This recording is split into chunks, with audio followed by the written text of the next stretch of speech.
Hello student, আমি Tapas sir. আজকের ভিডিওতে তোমাদের যে ডিএসসি A3 পেপার, তোমাদের যে 6 সেমিস্টারের কোশ্চেন পেপার এবং আমার যে সাজেশন 100% কমন আবারও এলো তার প্রমাণ কিন্তু এই ভিডিওতে আলোচনা করব। আর কেমন পরীক্ষা হলো তোমাদের কিন্তু যারা শেষ মুহূর্তের প্রস্তুতি, দেখো আমি শুধু তোমাদের যে লাস্ট মিনিট সাজেশন দিয়েছিলাম এটা আলোচনা করবো না, কারণ শেষ মুহূর্তের প্রস্তুতি থেকেই তোমাদের কিন্তু 100% কমন চলে এসছে।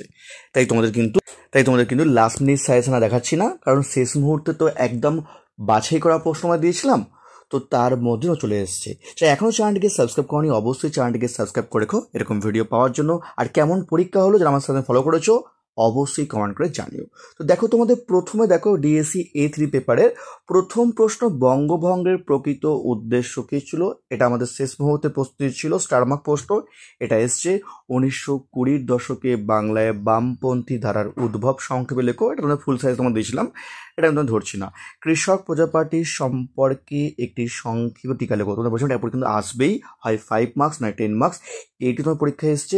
নেক্সট, চট্টগ্রাম অস্ত্রাগার লুণ্ঠনে মাস্টারদা ভূমিকা কী ছিল, এটা তোমরা বলছিলাম পরীক্ষা বিশাল চান্স আছে, এটা তোমাদের এসছে। ত্রিপুরী কংগ্রেসের গুরুত্ব কী ছিল, এটা তোমাদের ফুল সাইজ দেওয়া ছিল, আমি এটা আলোচনা করিনি। আর নোয়াখালী দাঙ্গা সম্পর্কে সংক্ষেপে লেখো, এটাও তোমাদের বলেছিলাম যে পরীক্ষা বিশাল চান্স, হয় নোয়াখালী দাঙ্গা নাহলে কিন্তু কলকাতা দাঙ্গা, পরীক্ষা একটা আসবেই অবশ্যই। তো দেখো তোমাদের এখানে দেখো তোমরা কিন্তু প্রায় আমার সাজেশনে ক, গ, ঘ এবং চ, এটা আমি তোমাদের শেষ মুহূর্তে প্রশ্নে দিয়েছিলাম। তার প্রমাণ দেখো, এই দেখো তোমাদের কৃষক দেখো 1 নম্বর ফার্স্ট চয়েস ছিল। সেকেন্ড চয়েস দেখো তোমার নোয়াখালীর দাঙ্গা, এবং থার্ডে দেখো তোমার কি দিয়েছিলাম চট্টগ্রাম অস্ত্রাগার লুণ্ঠনের মাস্টারদার ভূমিকা। এবং তোমরা বলেছিলাম যে ভারত সূচনা আইন তোমরা কিন্তু 10 মার্কসও আসতে পারে, এটা তোমাদের এসে 10 মার্কসে। আর দেখো বঙ্গভঙ্গের প্রকৃত উদ্দেশ্য, অর্থাৎ তোমরা কিন্তু সবকটাই কমন। শেষ মুহূর্তের প্রস্তুতি দেখো, আমি লাস্ট মিনিট আলোচনা করছি না, শুধুমাত্র তোমরা বলি শেষ মুহূর্তের প্রস্তুতি দেখো, সবকটাই কমন। অর্থাৎ 5 মার্কস তোমরা কিন্তু খুব ভালো তোমরা কিন্তু পরীক্ষা দিয়েছো। এবার দেখো 10 মার্কস দেখো, 1935 খ্রিস্টাব্দে ভারত সূচনা আইন বাংলায় কী প্রভাব ফেলেছিল। অনেকেই বলেছিলাম হয়তো তোমরা কিন্তু ভারত সূচনা আইন তোমরা কিন্তু 10 মার্কসও আসতে পারে, এটা তোমাদের এসছে। নেক্সট দেখো 1930 দশকে নেতাজি সুভাষচন্দ্র বসুর সঙ্গে জাতীয় কংগ্রেস সম্পর্কের সংজ্ঞা মূল্যায়ন করো, এটা তোমাদের বলেছিলাম স্টার মার্ক প্রশ্ন, পরীক্ষা আসতে পারে, এটা তোমাদের এসছে। নেক্সট দেখো বিংশ শতকের প্রথমার্ধে বাংলায় বিপ্লবী জাতীয়তাবাদের উত্থানের কারণ সমালোচনা করো, 20 মার্কসে প্রবল ইম্পর্টেন্ট বলেছিলাম, এটা তোমাদের পরীক্ষা এসছে, একদম সাধারণ দিকে তোমাদের। আর নেক্সট দেখো তোমাদের 20 শতকের প্রথমার্ধে বাংলার নারী আন্দোলন বৈশিষ্ট্য, এটা লাস্ট মিনিট সাথে তোমাদের ছিল এটা। নেক্সট দেখো বাংলার নমশূদ্র আন্দোলনের উপর টিকা লেখো, তোমাদের বলছিলাম পরীক্ষা আসবেই পরীক্ষায়, এটা তোমাদের এসছে।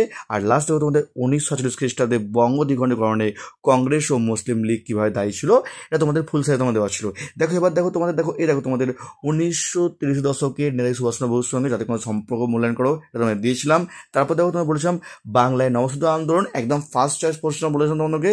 আর দেখো 2 নম্বর দেখো 20 শতকের প্রথম দশকে বাংলার বিপ্লবী উত্থানের কারণ সময় আলোচনা করা, এটা তোমাদের এসছে। অর্থাৎ তোমাদের কিন্তু সবই কমন, অর্থাৎ 100% তোমাদের কিন্তু কমন এসছে ডিএসসি A3 পেপারে। কেমন পরীক্ষা হলো তোমরা কিন্তু অবশ্যই কমেন্ট করে জানাবে যে তোমাদের 6 সেমিস্টার ডিএসসি A3 পেপার তোমাদের কেমন আছে পরীক্ষা হলো, অবশ্যই তোমরা কিন্তু কমেন্ট করে জানিও আমাকে, একদমই তোমরা কিন্তু কমেন্ট করতে ভুলো না কেমন পরীক্ষা হলো আজকে।